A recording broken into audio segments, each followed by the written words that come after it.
أعوذ بالله من الشيطان الرجيم.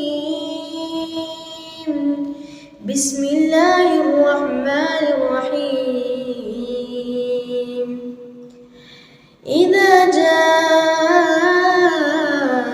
نصر الله والفتح ورأيت الناس يدخلون في دين الله أفواجا فسبح بحمد ربك واستغفره إنه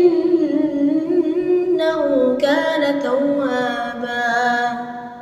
لا تنسوا الإعجاب بالفيديو والاشتراك في القناة.